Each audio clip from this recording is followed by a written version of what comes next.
kasus yang masuk ke dalam data Salirang, dalam datanya teman-teman Salirang, kebanyakan itu pelecehan yang dilakukan oleh oknum dosen dan juga sesama mahasiswa. Nah, ini kan menjadi salah satu PR terbesar untuk kita. Karena apa? Kita mengetahui seorang dosen itu kan seharusnya dia punya cara berpikir yang bagus, punya etika dan moral, punya kode etik sebagai seorang pengajar. Dan juga mahasiswa itu kan sudah seharusnya bisa berpikir dewasa. Ia dijuluki maha siswa, tetapi kenapa kelakuannya uh, itu sangat jauh dari apa yang disematkan oleh masyarakat terkait label mahasiswa tersebut kayak gitu. Nah, ketika tahun kemarin kita mendengar suatu kasus dari AKMI UGM, itu akhirnya memantik kasus-kasus serupa yang berada di kampus-kampus lain untuk mereka speak up. Nah, di tahun 2019 itu salah satu studi mengatakan bahwa Indonesia ini memang salah satu negara aman untuk ditempati oleh perempuan khususnya. Karena apa? Karena budaya patriarki dan normalisasi pelecehan itu masih sangat wajar. Jadi ketika ada perempuan yang menjadi korban pelecehan, biasanya di negara kita ini masih disalahkan.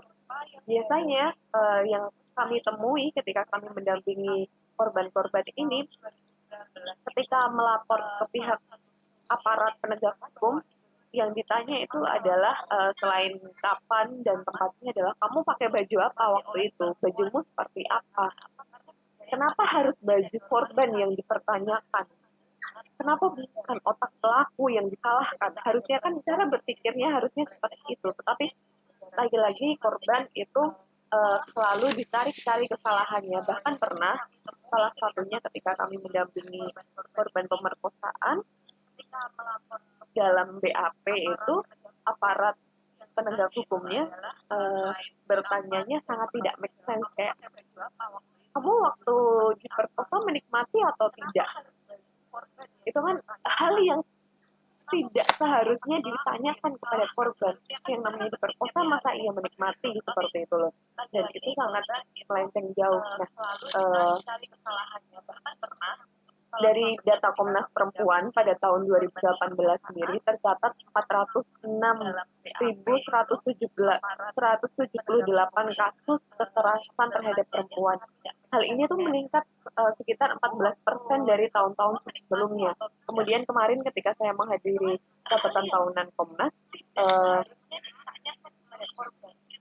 kekerasan pada perempuan itu tiap tahunnya meningkat, apalagi selama pandemi ini. Nah, kekerasan pada perempuan itu dibagi menjadi 4, yaitu kekerasan seksual, kemudian kekerasan psikis, kekerasan ekonomi, dan kekerasan fisik. Nah, antara kekerasan seksual, psikis itu dan juga fisik itu saling berhubungan satu sama lain. Mungkin kalau ekonomi masih ada ketidakberhubungannya, tetapi jika ditelisik lebih dalam lagi melalui kacamata kelas, itu biasanya ekonomi juga mempengaruhi ketertindasan atau kekerasan pada perempuan. Oke, selanjutnya boleh bergeser slide. Nah, ini gambaran umum jumlah perempuan korban kekerasan tahun 2020 dalam catatan tahunan 2021. Ini data terbaru dari Komnas. Kenapa dari tahun 2019 sebenarnya kita tidak boleh terlalu terpatok terhadap angka-angka ini. Karena apa? Karena kita ketahui bahwasanya pelaporan kasus kekerasan seksual itu kan ibarat puncak gunung es. Yang kita ketahui hanya puncaknya saja. Hal-hal di bawahnya, hal-hal di belakangnya masih banyak sekali yang tidak kita ketahui. Kenapa sih perempuan itu takut melapor? Kenapa korban itu takut melapor? Saya tegaskan di sini sebelumnya bahwasanya yang menjadi korban kekerasan itu tidak hanya perempuan saja, laki-laki pun bisa. Tetapi kenapa sih mereka tuh takut ketika mereka mendapatkan pelecehan atau kekerasan? Mereka tuh takut untuk melapor. Pertama karena sistem masyarakat kita itu masih sangat-sangat patriarkis. Jadi ketika ada perempuan yang menjadi korban, itu biasanya akan disalahkan perempuannya. Ketika laki-laki menjadi korban, itu akan menjadi bahan ejekan. Masa sih kamu udah jadi korban? Pasti kayak gitu. Ah, banci banget kamu jadi korban, kayak gitu. Banyak sekali stigma-stigma negatif yang akhirnya mengecilkan para korban itu sendiri, kayak gitu. Selanjutnya, Sel. Nah, ini untuk kekerasan di ranah komunitas tahun 2020 dalam catatan tahunan 2021, itu ada human trafficking, pekerja migran, psikis, pengancaman, kekerasan fisik, pemukulan, penganiayaan, kekerasan seksual lain, percobaan pemerkosaan, persetubuhan, perkosaan, pelecehan seksual, dan juga pencabulan. Nah, kalau di dalam lingkup universitas, hal itu semuanya bisa terjadi, gitu. Kita sering banget melihat kayak stigma-stigma atau rumor-rumor atau gosip-gosip terkait ayam kampus. Ketika pernah ada penelitian di Universitas 11 Maret mengatakan bahwasanya mereka yang tergabung ke dalam ayam kampus itu pun ada mucikarinya. Di sini kan sebenarnya ada perdagangan manusia ya sebenarnya teman-teman. Nah, sebenarnya ini sangat menyakitkan fakta-fakta seperti ini. Cuman kita harus membuka mata bahwa memang inilah yang terjadi di sekitar kita dan bagaimana caranya kita untuk berusaha menghapuskan itu semua. Selanjutnya boleh bergeser, Axel. Oke, nama baik kampus. Tagline ini akan selalu didengungkan selama belum ada regulasi dan juga tegasan dari kampus-kampus untuk menangani pelecehan seksual. Beberapa minggu yang lalu, saya mendapat undangan public hearing dari Kemendikbud untuk membicarakan regulasi bagaimana pencegahan dan penanganan kekerasan atau pelecehan seksual yang ada di kampus. Kebanyakan kampus tidak ada regulasinya sampai sekarang. Kebanyakan dari mereka itu masih menganggap bahwa kekerasan seksual itu bagian dari ranah privasi. Padahal itu terjadi di kampus. Padahal itu terjadi antara dosen dengan mahasiswa. Itu terjadi antara dosen dengan dosen. Itu terjadi antara pegawai dengan mahasiswa. Itu terjadi antara mahasiswa dengan mahasiswa.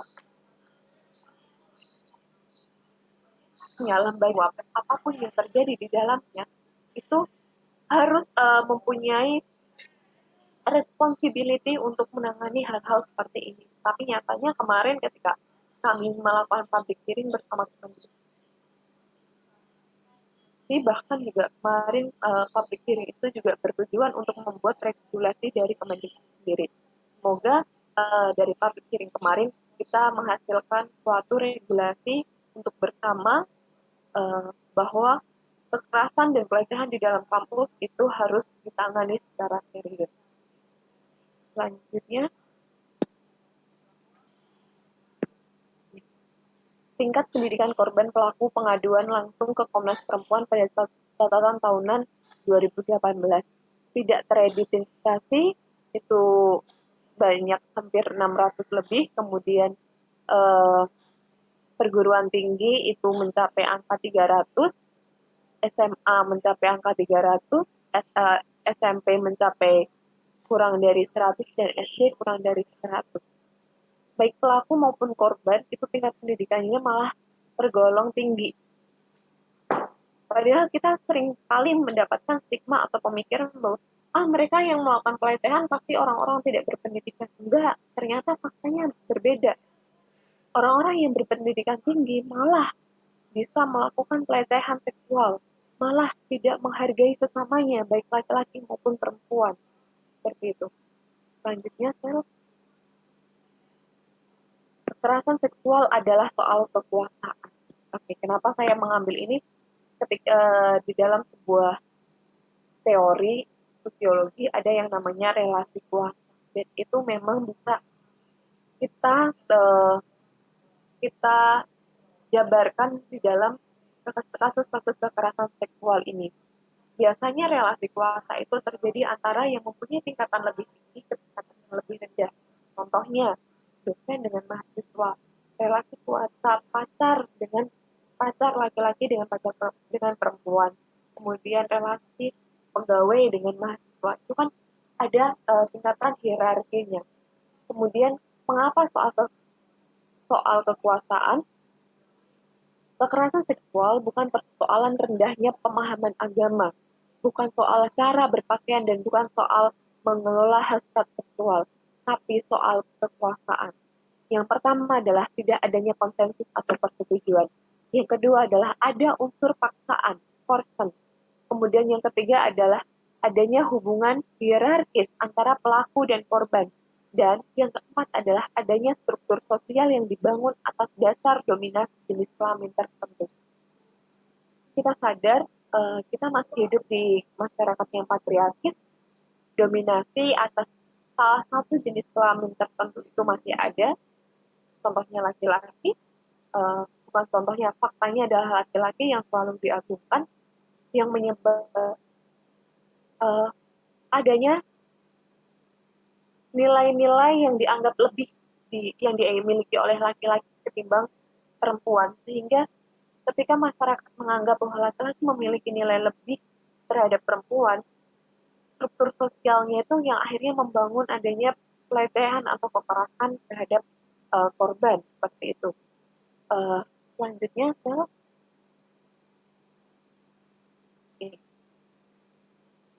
ini ada beberapa tipe pelecehan seksual yang ada di kampus. Yang pertama adalah permainan kekuasaan. Permainan kekuasaan ini biasanya pelaku melakukan pelecehan seksual guna ditukar dengan benefit yang bisa diberikan karena posisinya. Biasanya yang kami temui adalah dosen pembimbing dengan mahasiswa bimbingannya. Dosen pembimbing biasanya akan meminta mahasiswa bimbingannya untuk melayani atau bertubuh dengan dosen itu dengan benefit yang dipertukarkan adalah nanti skripsimu lancar, nanti nilaimu pasti A, seperti itu. Nah, itu kan salah satu contoh permainan kekuasaan kayak gitu. Kemudian ada yang namanya groper atau pelaku gemar memegang anggota tubuh korban. Memegang anggota tubuh korban itu tanpa persetujuan itu termasuk pelecehan seksual ya teman-teman. Kemudian ada anggota kelompok. Anggota kelompok ini biasanya inisiasi untuk dianggap sebagai anggota kelompok tertentu dengan berdasarkan permainan seksual atau ada hubungannya dengan pelecehan seksual. Kalau kamu tidak melakukan A, kalau kamu tidak melakukan B, kamu tidak akan menjadi bagian dari kelompok kami. Biasanya seperti itu. Kemudian berperan sebagai figur ibu atau ayah. Pelaku mencoba membuat hubungan layaknya mentor. Intensi seksual ditutupi dengan pretensi terkait atensi akademik, profesional, atau personal. Ini hampir sama dengan permainan kekuasaan, tetapi ini lebih intens. Ada permainan intensi seksual yang ditutupi dengan pretensi terkait atensi akademik, seperti itu. Kemudian pelecehan di tempat tertutup, pelaku melakukan pelecehan secara tersembunyi. Confident, pelaku mengarang cerita untuk menimbulkan simpati korban. Pernah ada salah satu kasus di UNS itu, dosen itu, salah satu oknum dosen mengarang cerita terkait korbannya sehingga korban itu mengalami simpati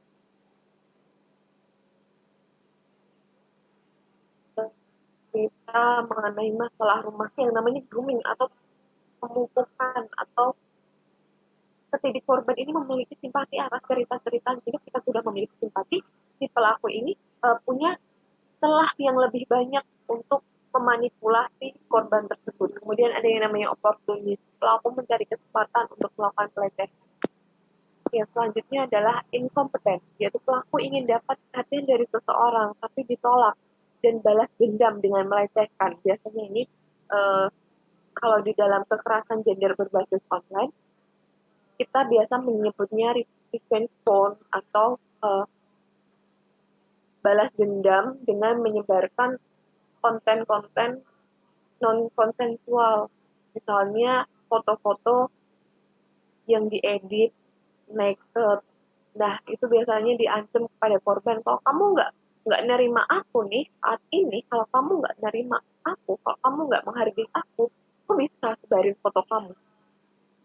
Itu sering kali terjadi, sering banget terjadi. Kasus terakhir dari teman-teman Salirang yang kami tangani, salah satunya juga respon yang terjadi di mahasiswa UNS.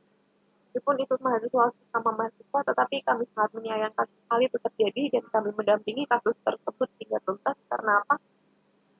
Karena pelaku uh, sudah menyebarkan foto tersebut kepada teman-teman lelakinya, sehingga foto perempuan atau foto korban tersebut menjadi senjata si pelaku untuk selalu mengancam korbannya. Seperti itu. Kemudian pelecehan seksual lingkungan. Lingkungan mengandung obscenitas, gurauan berbau seks, poster merendahkan secara seksual, bisa menyebabkan lingkungan yang ofensif terhadap orang tertentu. Kemudian pelecehan situasional.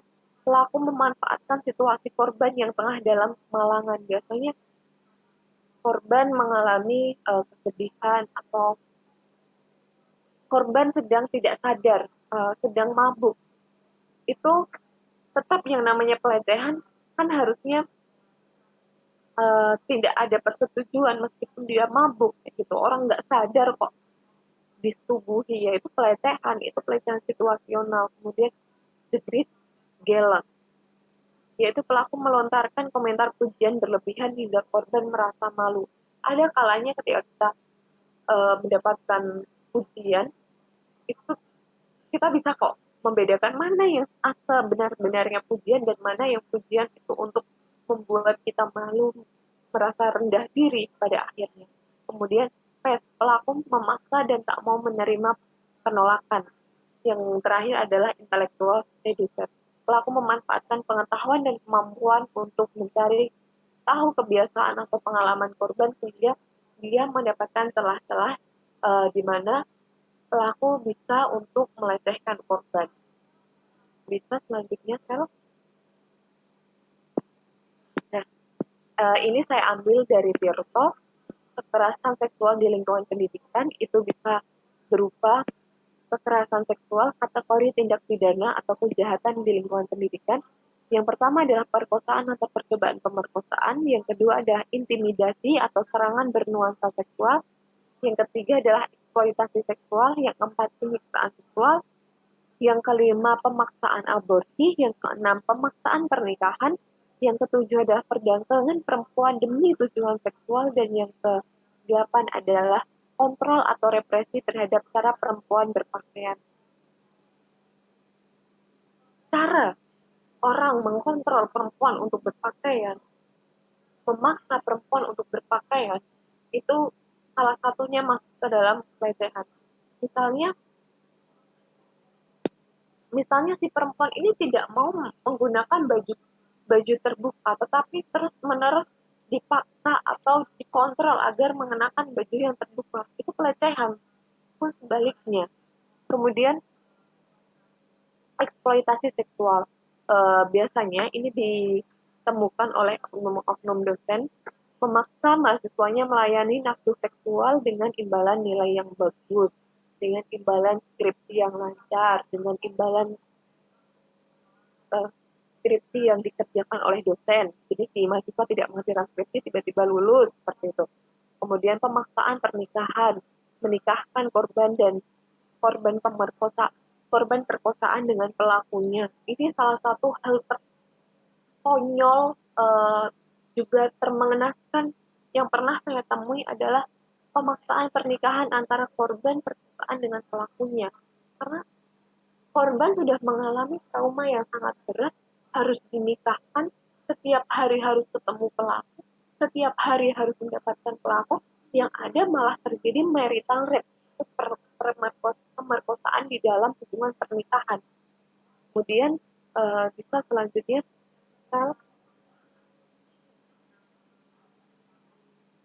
pelecehan seksual di ranah kampus. Saya mengambil data ini dari salah satu lembaga pers mahasiswa yang telah melakukan survei. 100% korban menurut Jenda adalah perempuan di salah satu kampus. Kemudian bentuk pelecehan itu bisa fisik, isyarat, dan verbal. Fisik itu GP, isyarat itu dengan mengedipkan mata, dengan cara-cara memberikan kode-kode tertentu. Kemudian kalau verbal biasanya catcalling. Assalamualaikum cantik.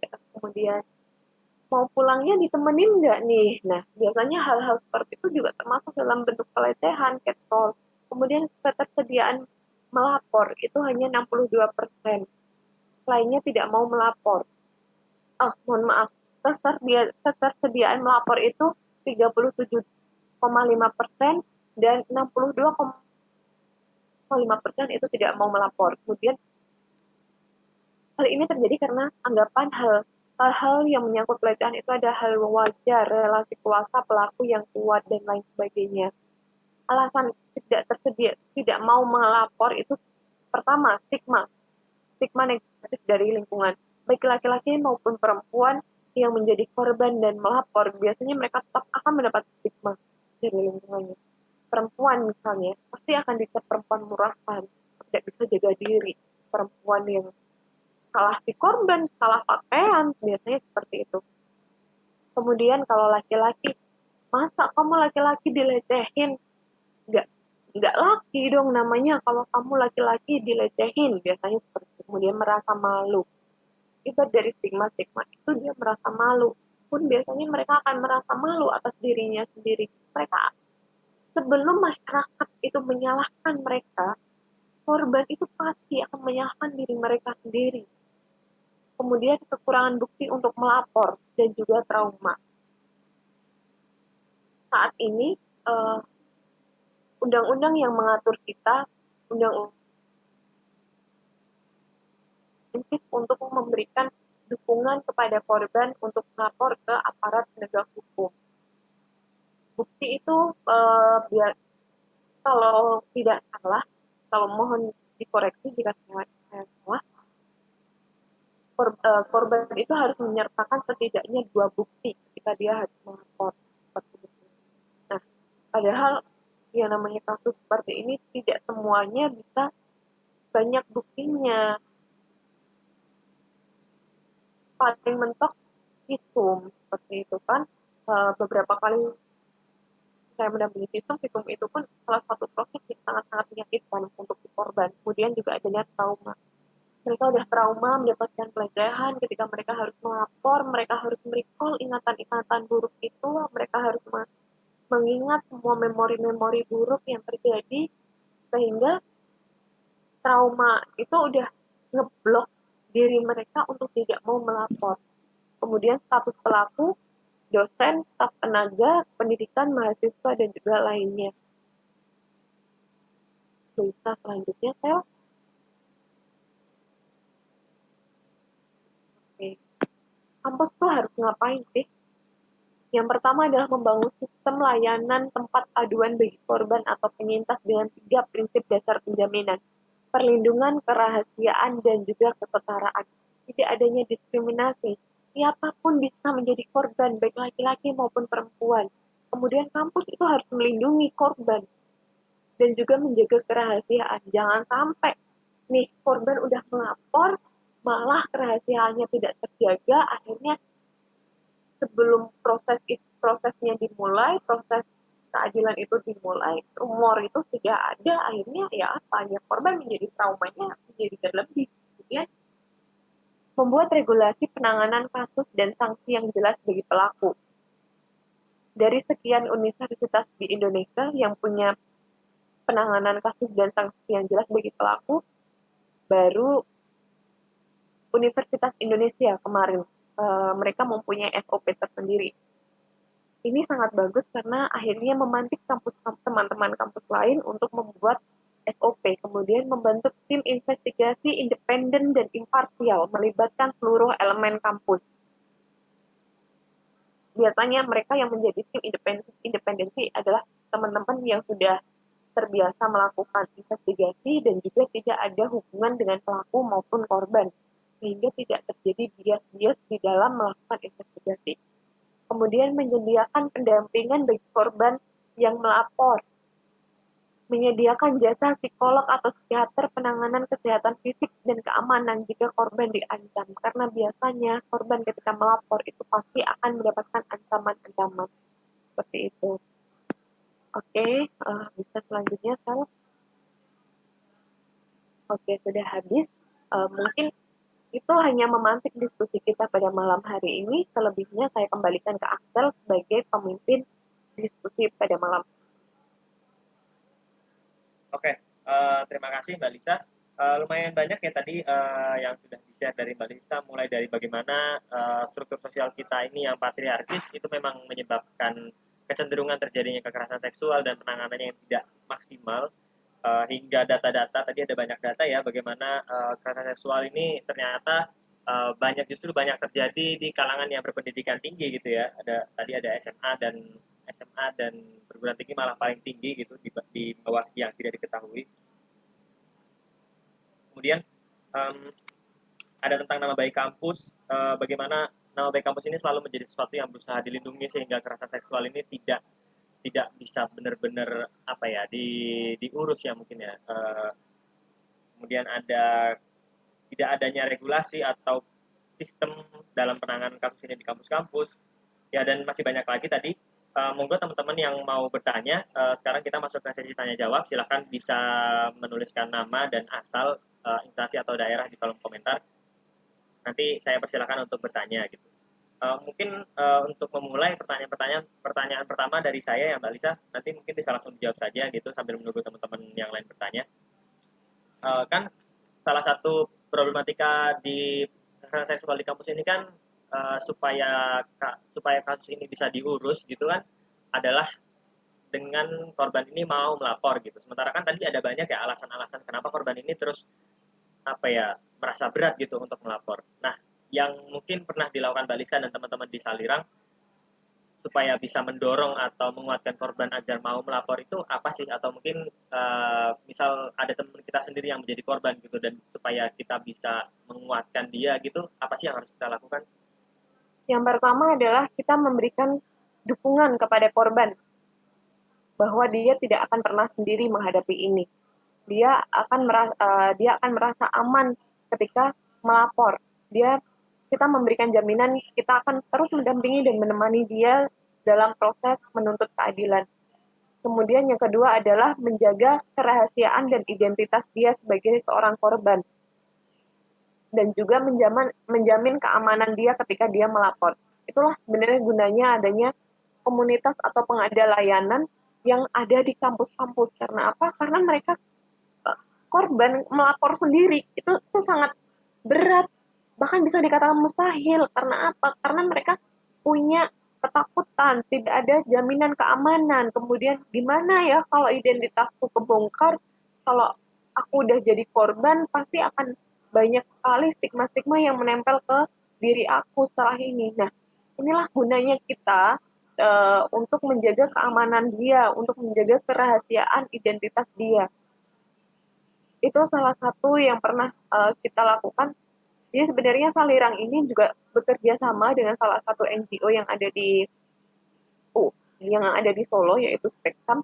Jadi kita belajar bersama bahwa dalam menangani korban gimana caranya agar dia mau melapor, kitalah yang juga berperan di sana, yaitu mendampingi, memberikan dampingan, memberikan penguatan secara moral bahwa dia tidak akan pernah sendiri untuk menghadapi kasus ini, seperti itu.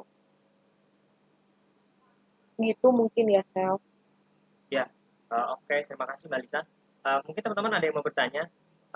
Pertanyaan kedua mungkin ya Mbak dari saya. Kebetulan kan saya dan ya mungkin bisa dibilang teman-teman di BEM lah, di BEM di UNS ini kan masih sedang berusaha gitu ya, kita mengusulkan supaya regulasi penanganan kekerasan seksual ini bisa diimplementasikan gitu. Udah mungkin berapa bulan ini kita menyusun policy briefnya, terus mengajukan ke pihak Senat. Nah, mungkin Mbak Lisa ada apa ya saran saran tersendiri gitu tentang baik dari sisi substansinya kah atau dari sisi apa mekanismenya kah, supaya nanti kan karena kan kita ya jujur aku sendiri belum pernah gitu benar-benar melihat atau menangani atau membantu orang yang menjadi korban kekerasan seksual. Nah, mungkin kalau dari perspektif Mbak yang pernah di Saliran, kira-kira apa sih yang menjadi urgensi gitu yang harus ada dalam regulasi yang sedang diusulkan ini mungkin? Senang sih sebenarnya dengar kalau BEM UNS sudah menyusun policy brief. Uh, Masukannya adalah untuk substansi yang pertama adalah keberpihakan pada korban. Itu yang paling utama. Korban adalah yang utama, kayak gitu. Jangan sampai kita memaksa korban uh, untuk terus melapor tanpa adanya kita mengetahui gimana perasaan korban saat itu, kayak gitu. Karena yang paling utama dan yang paling terutama yaitu korban ketika menangani kasus-kasus kekerasan seksual. Jadi yang pertama substansi adalah keberpihakan kita kepada korban. Kemudian adanya tindakan yang tegas pada pelaku.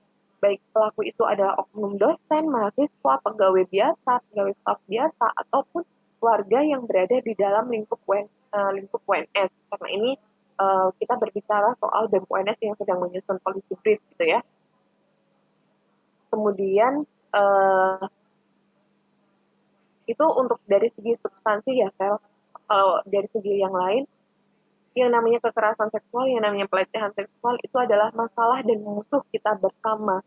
Jadi BEM ini kan satu periode dan biasanya ketika sudah berganti periode mereka akan ada kebijakan-kebijakan baru nih. Nah, alangkah lebih baiknya yang namanya melangkah itu tidak bisa kita menghadapi masalah ini secara sendirian.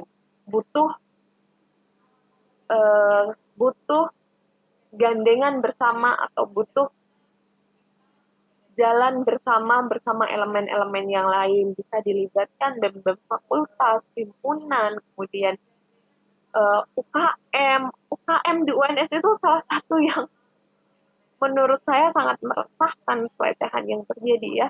Kemudian para dosen, kemudian uh, pusat studi gender yang ada di UNS, komunitas-komunitas yang ada di UNS harus saling bersatu, saling bergandeng tangan untuk mendorong mendorong adanya regulasi yang tegas untuk menangani kekerasan seksual yang ada di kampus seperti itu. Mungkin itu aja sih kalau dari aku. Oke, makasih ya Mbak Lisa ya. Mungkin maaf ya teman-teman kalau ini agak lokal gitu karena kan kita sama-sama di UNS gitu. Nah, selanjutnya ini ada pertanyaan dari Mas Sugeng. Adakah koordinasi gerakan lintas kampus dalam mengadvokasi problem kekerasan seksual di kampus? Silakan Mbak Lisa. Jawabannya ada, Mas.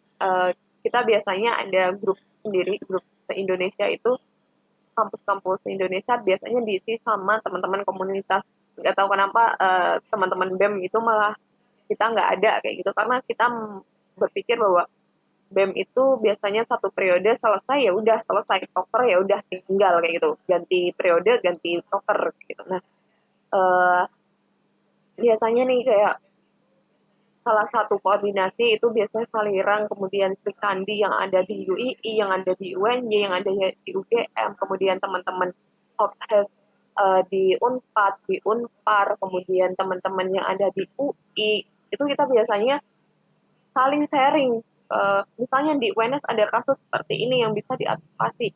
Kita saling sharing, kita saling berbagi perspektif, bagaimana baiknya, bagaimana langkah-langkahnya, kita terus-terusan berbagi. Karena apa? Karena yang namanya menghadapi seperti kasus-kasus pelecehan atau kekerasan seksual itu ketika sendiri itu sangat-sangat melelahkan, dan kita pun sebagai seorang pendamping itu membutuhkan support moral satu sama lain.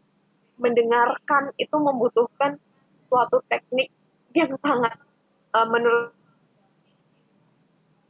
ya Mas, karena apa, mendengarkan cerita-cerita sedih, mendengarkan uh, cerita-cerita korban itu kan membuat psikis kita pun merasa sedih, membuat simpati kita ikut kepada korban. Nah, kita nggak mungkin berbagi kesedihan kepada korban. Akhirnya kita juga membutuhkan support moral untuk bersama. uh, Bagi para pendamping ini, biasanya kita di grup itu juga saling berbagi, kita saling untuk mensupport satu sama lain, kemudian kita biasanya juga pernah ada yang namanya webinar bareng di tahun 2020 mengenai KGBO.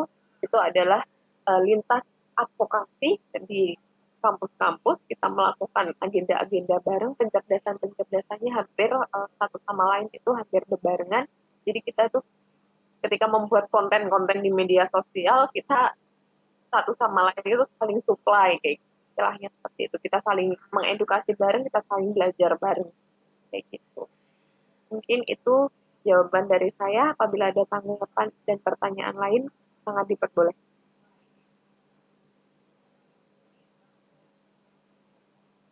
Saya atas jawabannya. Teman-teman yang lain silakan kalau ada yang mau bertanya.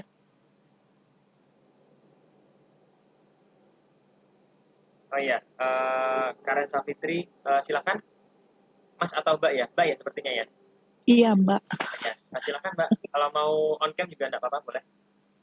Suara aja kayaknya. Saya mau menanyakan tentang begini. Kan kekerasan seksual itu nggak hanya lewat fisik ya, tetapi juga misalnya tadi contohnya adalah verbal sama apa namanya itu, misalnya kayak kedipan gitu. Nah, kalau misalnya tentang verbal yang teks gitu ya, misalnya kayak lewat chatting atau pesan-pesan singkat lain. Nah, sebenarnya sejauh mana sih itu dikatakan misalnya pelecehan seksual gitu? Apakah hanya karena si korban itu merasa tidak setuju atau ada batasan-batasan disebut sebagai pelecehan seksual? Itu pertanyaan saya yang pertama. Nah, yang kedua, mungkin saya nggak terlalu banyak tahu gitu ya, Mbak. Misalnya kita ketemu temen yang mengalami hal itu, gimana caranya kita tuh bisa bantu dia untuk melapor. Artinya paling tidak kan kita juga bukan cuma sekedar support mental aja ya, tapi membantu dia habis ini kemana, kemudian harus melakukan apa saja, sampai akhirnya tuh dia merasa bahwa ketika melapor itu adalah solusi yang terbaik gitu. Gitu aja, terima kasih. Oke, terima kasih pertanyaannya Mbak Karen. Uh,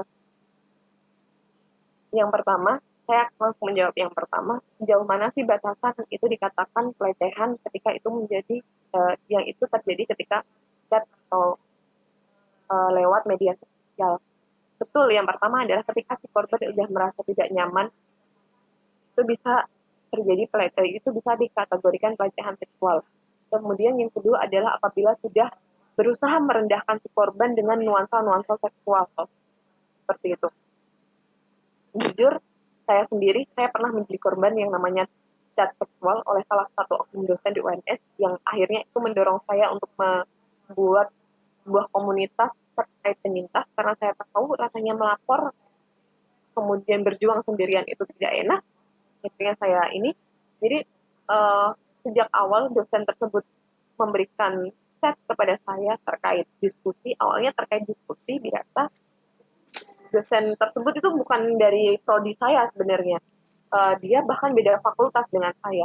Tetapi kenal karena pernah ngisi seminar bareng di salah satu fakultas. Nah, dia tertarik untuk diskusi, melakukan diskusi-diskusi biasa, dan saya tanggapi waktu itu, melakukan diskusi biasa, tapi sampai pada titik dia menanyakan kehidupan pribadi saya, dia menanyakan kehidupan seksual saya, di situ saya sudah merasa tidak nyaman, tetapi dia terus-menerus mengirimkan pesan kepada saya, bahkan dia mengirimkan gambar-gambar gambar-gambar alat kelamin, di situ itu udah langsung cut, sampai akhirnya ada ancaman pemerkosaan yang terjadi pada saya pada waktu itu, sehingga saya mau tidak mau saya harus melapor.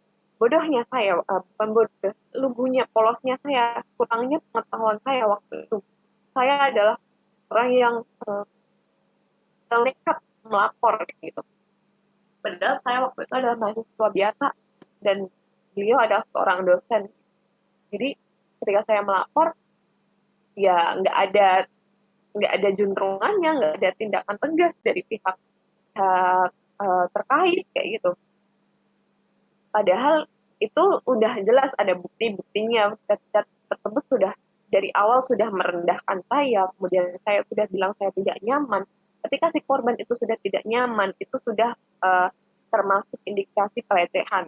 Tapi kalau sampai si pelaku berusaha terus-menerus merendahkan, itu juga akhirnya bentuknya pelecehan kayak gitu. Kemudian yang kedua, gimana sih sikap kita sebagai seorang teman apabila teman kita menjadi korban? Banyak sekali nih kasus-kasus, pernah saya temui salah satu kasus di Jogja. Korban dan temannya itu malah akhirnya ribut karena apa? Karena temannya itu mungkin terlalu sayang sama si korban. Temannya itu ingin sekali membantu dan peduli, tetapi dia lupa untuk menanyakan kemauan korban itu apa. Jadi dia tanpa si persetujuan si korban, dia membuat thread di Twitter, dia nge-spill di Twitter, yang akhirnya menjadi bumerang untuk si korban. Nah, kita sebagai seorang teman, selain memberikan perlindungan, keamanan untuk si korban, memberikan dukungan moral untuk korban, ketika kita ingin mengajak korban melapor, pihak-pihak aparat penegak hukum, kita juga harus sadar bahwasannya ketika melapor dan melakukan proses hukum, yang pertama adalah proses hukum itu sangat berat dan panjang prosesnya. Dan yang kedua, kita belum tentu menang dalam proses hukum. Jadi siap atau enggak, kita harus memberikan kemungkinan terburuk itu. Karena kita harus sadar, kita masih hidup di negara yang belum mempunyai undang-undang yang komprehensif untuk melindungi korban. Kemudian ketika kita ingin membuat hukuman sosial kepada si pelaku, seperti yang sekarang ini sedang booming, kayak tweet di Twitter, kemudian spill di sosial media, kita harus paham konsen kita kepada si korban untuk menceritakan, untuk mengfilm kasus ini di media sosial itu sejauh mana. Jangan sampai karena nafsu kita untuk melindungi korban, untuk sebagai teman si korban, kita malah justru membahayakan si korban. Jangan lupa bahwa kita masih hidup di negara Indonesia dengan undang-undang ITE dan segala macam pasal karetnya. Sering banget terjadi. Kemarin tahun 2020 di Jogja itu terjadi. Temannya diperkosa oleh beberapa orang karena dia tidak terima, dia nge-spill di Twitter, akhirnya si korban udah jadi korban pemerkosaan, akhirnya ditindak lewat UU ITE juga. Seperti itu. Jadi jangan sampai kita itu marahnya nih, kita melihat teman kita jadi korban, kitanya malah bertindak gegabah kayak gitu. Yang terpenting adalah bagaimana si korban saat itu. Butuhnya dia apa? Selain kita menemani, yaitu baik kita pelan-pelan memberikan pengarahan kepada dia, pelan-pelan memberikan nasihat. Sebenarnya memberikan nasihat di saat-saat seperti itu pun kurang tepat. Karena apa? Karena korban itu kan seharusnya memang cuma didampingi, ditemenin. Kita mendikte si korban aja menurut saya masih kurang tepat. Karena apa? Karena luka dan beban si korban itu sangat berat. Kok kita datang-datang dengan tidak punya beban yang sama, tiba-tiba mendikte si korban harus melakukan A, B, C, D, E kayak gitu. Menurut saya itu kurang tepat. Baiknya malah ketika kita mendapat teman kita sebagai korban, selain kita mendampingi, selain kita menemani, mendengarkan dia bercerita, kalau dia ingin bercerita, kita mengajak dia atau menemani dia untuk mencari bantuan profesional. Karena apa? Kita juga harus menyadari kita punya batasan, kita bukan profesional yang bisa mendengarkan dia setiap saat, yang bisa memberikan jalan keluar untuk dia, apa maunya dia. Jadi lebih baik kita memberikan pendampingan sampai dia mendapatkan psikolog atau psikiater, itu malah lebih bagus. Itu malah bagus banget menurut saya, karena sampai dia mendapatkan psikolog dan psikiater, kita menemani dia ke psikolog atau ke psikiater, itu udah jauh bagus banget. Karena kita masih peduli kepada si korban. Mungkin seperti itu. Kalau Mbak Karen ada tanggapan atau sanggahan, boleh banget. Silakan Mbak Karen, mungkin ada yang mau ditanggapi? Ya, informasinya sangat informatif. Cuman memang mungkin kesimpulannya adalah apa ya, kadang kan kita ya seperti yang tadi disampaikan ya Mbak, kadang kita kan juga jadi ikut-ikut marah gitu ya, pengen mencoba untuk membantu dia, "Ayo kamu harus lapor," gitu. Tapi kalau dengan situasi-situasi seperti tadi tuh jadi kayak, ya itu hak prerogatifnya si korban juga ya untuk dia memilih untuk melapor atau tidak, begitu ya? Betul, Mbak. Karena uh, luka korban itu pasti udah banyak banget. Ditambah dia harus melapor, dia harus melakukan proses hukum yang sangat panjang, dia harus mengalami proses mediasi juga di dalam tidak ya namanya di dalam proses tindak pidana itu nanti akan dipertemukan dengan pelaku juga, pasti akan bertemu dengan pelaku, itu kan rasanya masih sangat berat untuk si korban. Jadi menurut kami, kenapa korban itu sangat jarang untuk mau melapor, ya karena memang proses hukumnya aja sudah sangat berat, dan itu bisa menambah beban-beban atau luka-luka yang ada di korban. Jadi ketika kita mendampingi korban, yang paling pertama adalah utamakan kemauan korban, keamanan korban, dan juga kesejahteraan korban. Kita harus meredam emosi dan kita juga harus meredam nafsu kita untuk menghakimi pelaku. Pasti kita ingin pukul si pelaku itu. Kalau kalau saya uh, dulu sebelum belajar ini semua, ketika mendapati teman saya menjadi korban, yang ada di benak saya waktu itu, saya akan temui si pelaku, saya akan jambak pelaku, saya akan pukul pelaku, saya akan tendang pelaku. Gimana caranya si pelaku itu dapat balasan gitu. Tapi apakah dengan semua itu adalah suatu keadilan buat korban? Belum tentu. Kita menuntut keadilan untuk korban ya harus dengan si perspektif korban kayak gitu. Itu menurut kami seperti itu. Gitu, Sel, Mbak Karen. Oke Mbak, cukup terima kasih ya. Ya, terima kasih juga. Oke, terima kasih Mbak Karen, terima kasih juga Mbak Lisa. Eh, Teman-teman ada yang mau bertanya lagi mungkin? Lumayan panjang ya waktu kita ini baru 45 menit.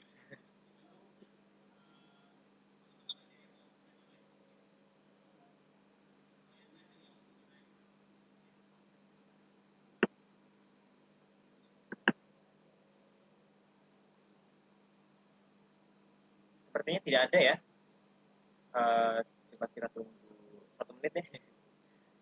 Silakan teman-teman yang masih ingin bertanya.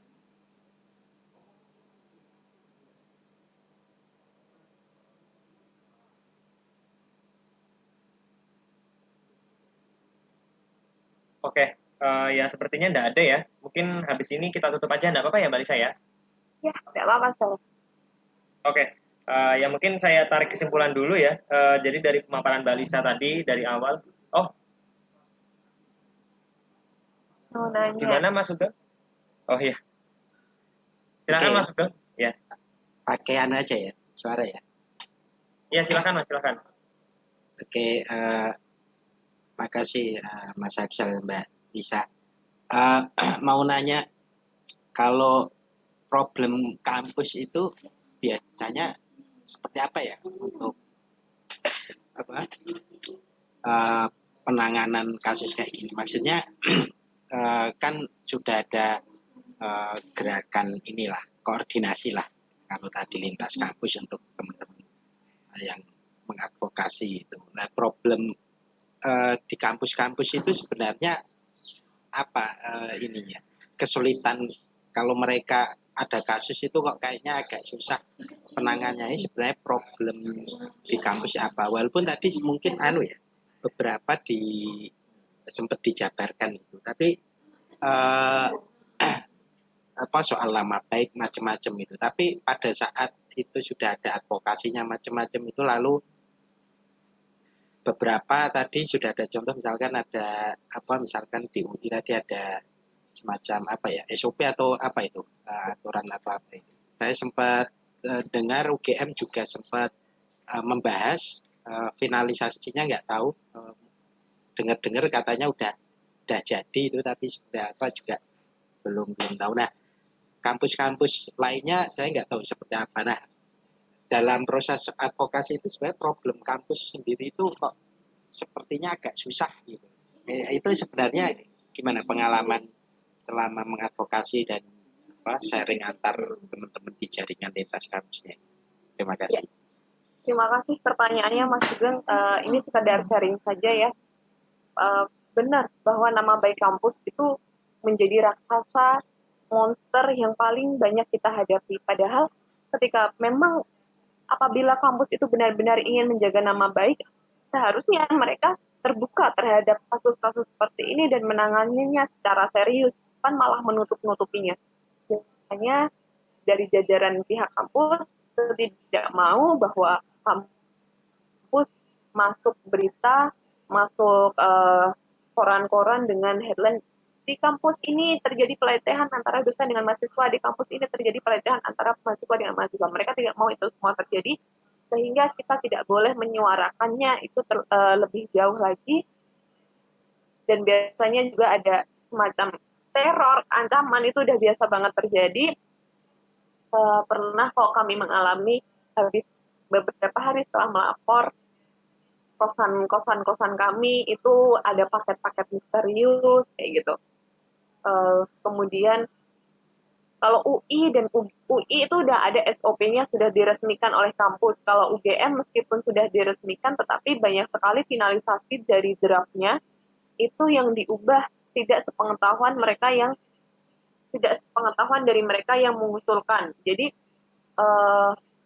untuk kampus-kampus yang belum punya SOP atau regulasi yang tegas, regulasi itu salah satu yang sangat menjadi tantangan bagi teman-teman. Karena apa? Karena mereka tidak punya landasan untuk penuntutan. Biasanya kampus pasti akan angkat tangan dan mengatakan itu kan urusan pribadi kalian, kenapa kami harus ikut campur, biasanya seperti itu. Itu salah satu cara pandang yang sangat kolot, konservatif, dan menurut saya bukan salah satu cara untuk menyelesaikan masalah yang berada di lingkup kampus. Itu bukan seperti itu seharusnya, karena apapun yang terjadi di dalam lingkup kampus harus bertanggung jawab atau mempunyai responsibility terhadap hal itu. Itu kalau sejauh yang kami alami ya, pertama regulasi, yang kedua nama baik kampus, itu monster-monster besar yang harus kami hadapi ketika kami melakukan advokasi pelecehan atau kekerasan seksual yang berada di lingkup kampus. Mungkin ada pertanyaan lagi dari Mas Sugeng atau ada tambahan dari teman-teman yang lain? Oke Mbak, makasih. Oh ya, sama ini mungkin tambah sedikit soal apa ya, kontinuitas advokasi itu, maksudnya untuk kalau tadi kan misalkan BEM ya, apa mungkin malah BEM itu kurang begitu di ini ya, di grup untuk advokasi ini malah kurang begitu digandeng, mungkin karena sering itu tadi berubah cover, maksudnya tiap periode ganti apa. Nah, berarti proses jaringan yang terbentuk ini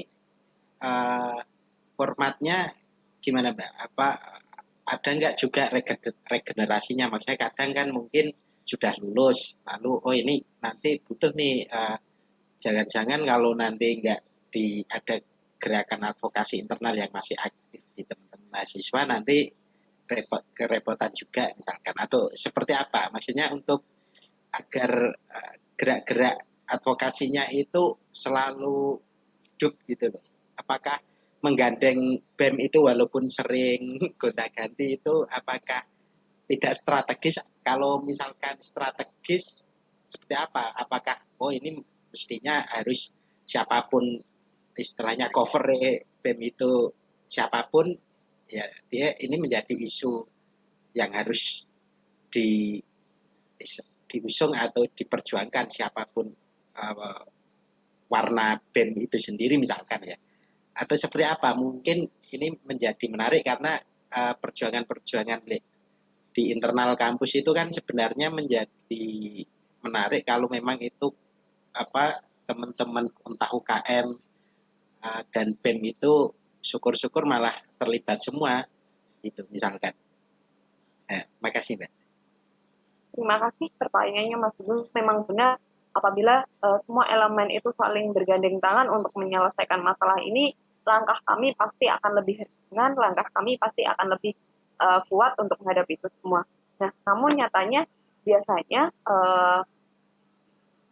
ini jujur-jujuran saja ya sebenarnya.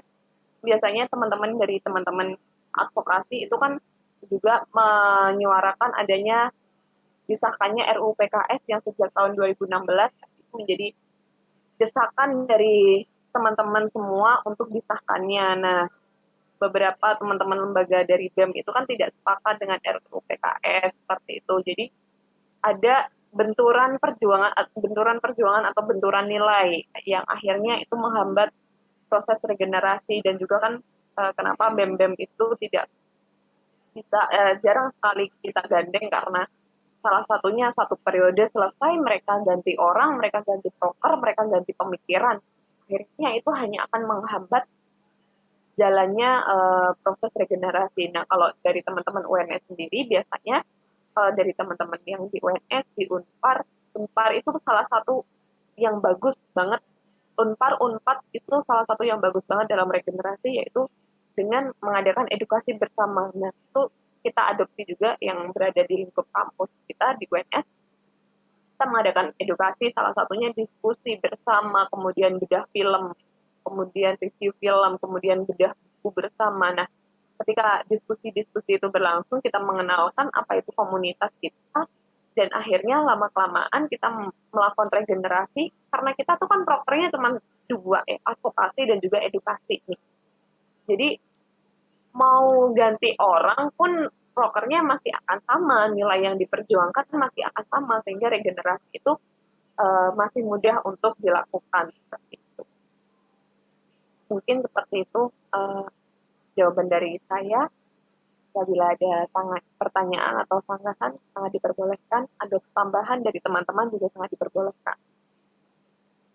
Ya, Mbak. Makasih, Mbak.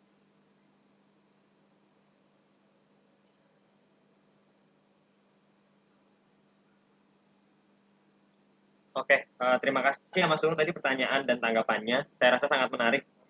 Bagaimana ya memang sih masih menjadi PR gitu ya, bagaimana gerakan terutama di internal kampus ini tidak ada kontinuitas, dan masih banyak sekali ya apa ya konflik-konflik horizontal gitu ya, bahkan untuk mengangkat isu yang bisa kita bilang sangat urgent di saat ini gitu. Silakan teman-teman kalau ada yang masih ingin bertanya. Sepertinya tidak ada ya. Oh, Rufaidah ya silakan.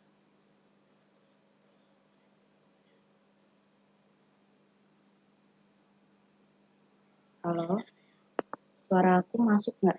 Salah. Halo? Masuk. Oh, oke. Jadi gini Mbak, aku mau tanya, kan pelecehan seksual ini kan selalu digaungkan sebagai perempuan sebagai korbannya. Ya,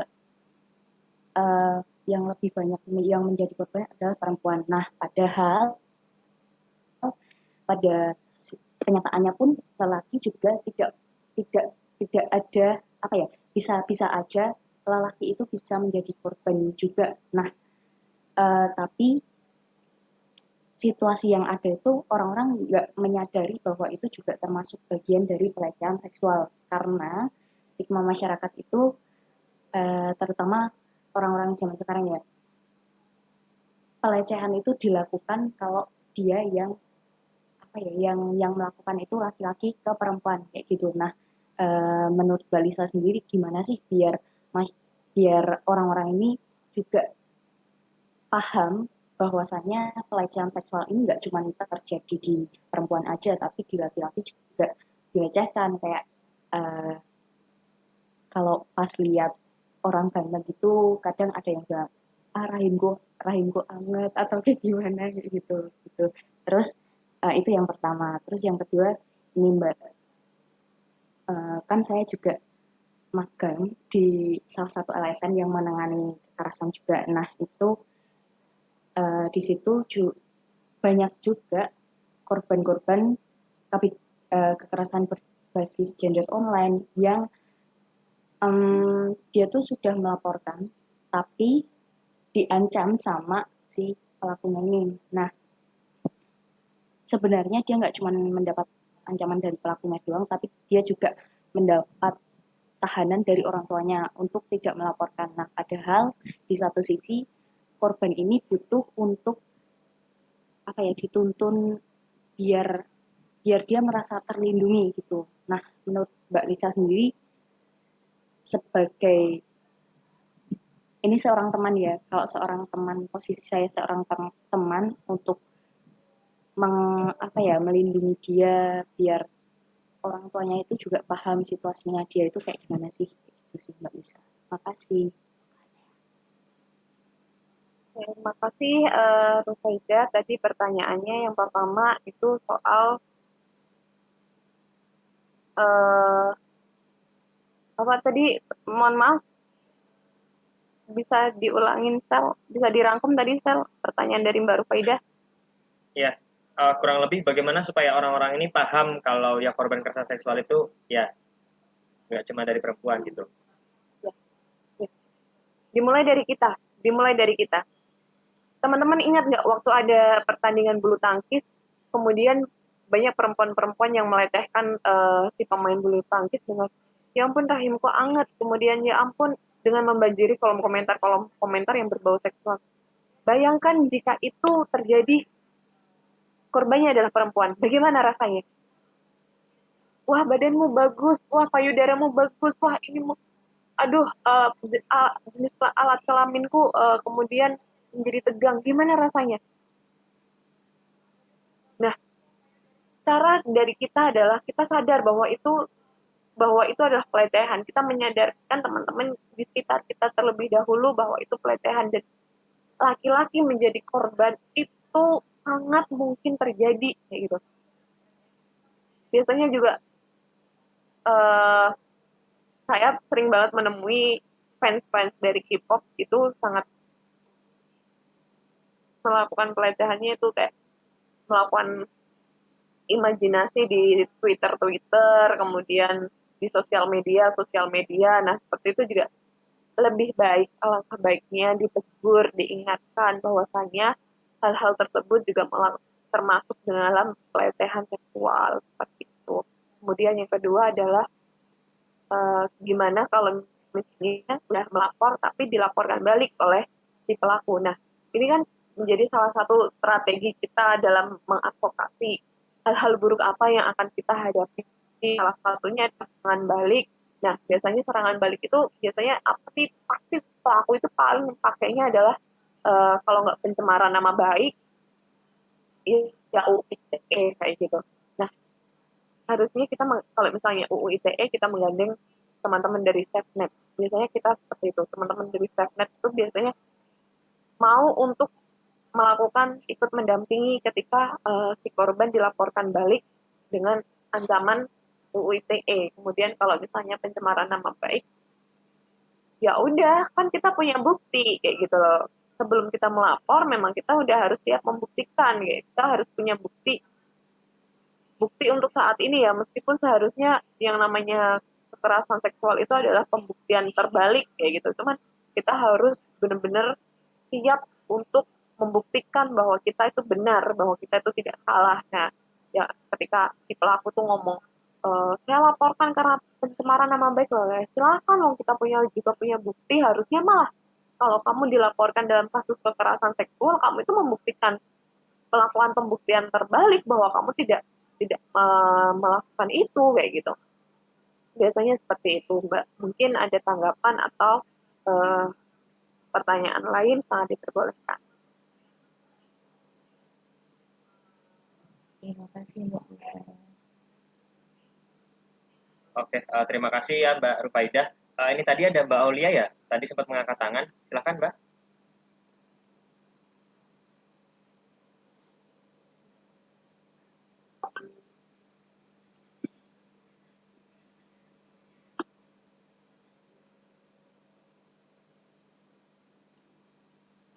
Oh, tidak ada ya?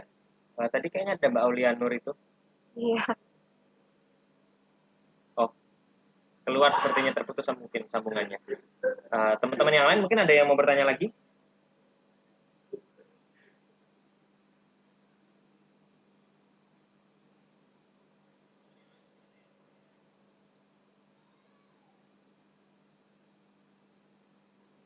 Oke, sepertinya enggak ada ya.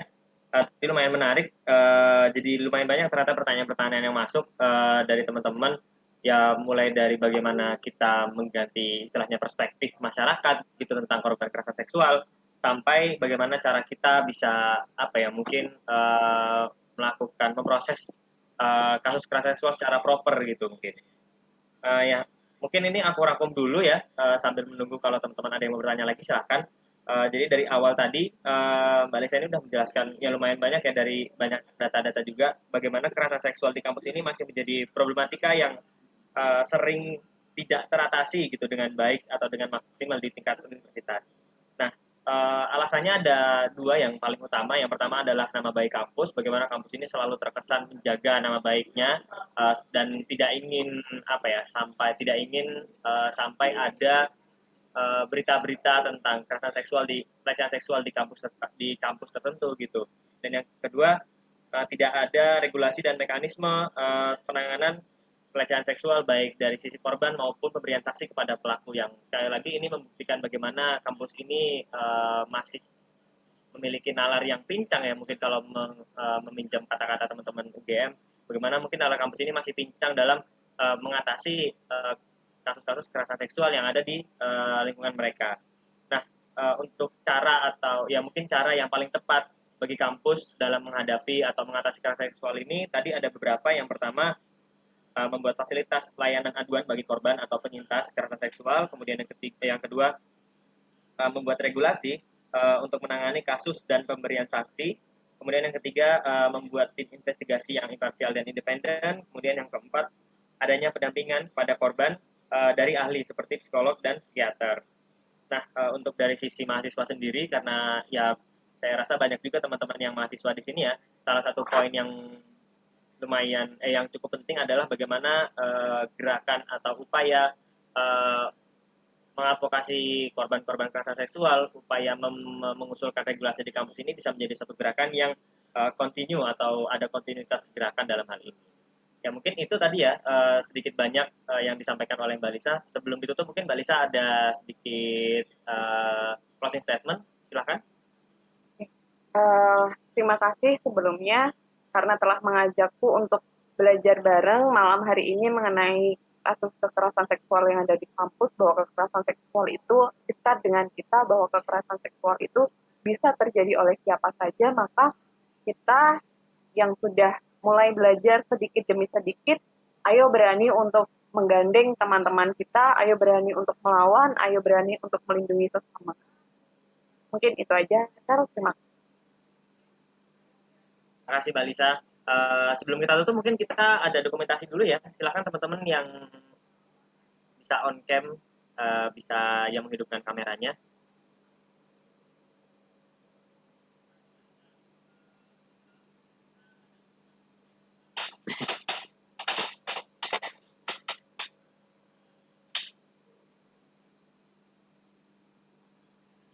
Hai teman-teman, silakan yang bisa on cam. Kalau nggak bisa ya udah nggak apa-apa. Nggak bisa. Mas Robi siap ya Mas Robi ya?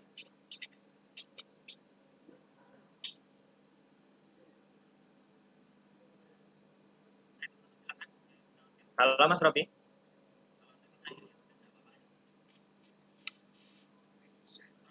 Oke, ya kayaknya teman-teman pada malu mungkin buat on cam, jadi ya udah langsung aja aku dokumentasi ya. 1, 2, 3. Oke. Ya, sekali lagi ya. Oke, 1, 2, 3. Ya, terima kasih banyak Mbak Lisa telah memberi kesempatan diskusi pada malam hari ini. Semoga forum yang kita laksanakan ini bisa memberikan manfaat, bisa menambah ilmu, bisa menambah wawasan teman-teman semua. Saya selaku moderator mohon maaf apabila masih banyak kekurangan, masih banyak salah kata, masih banyak kekurangan ilmu. Sekali lagi terima kasih banyak Mbak Lisa karena bersedia diundang dan mengisi di forum pada malam hari ini. Sekian saja dari saya. Terima kasih banyak. Wassalamualaikum warahmatullahi wabarakatuh.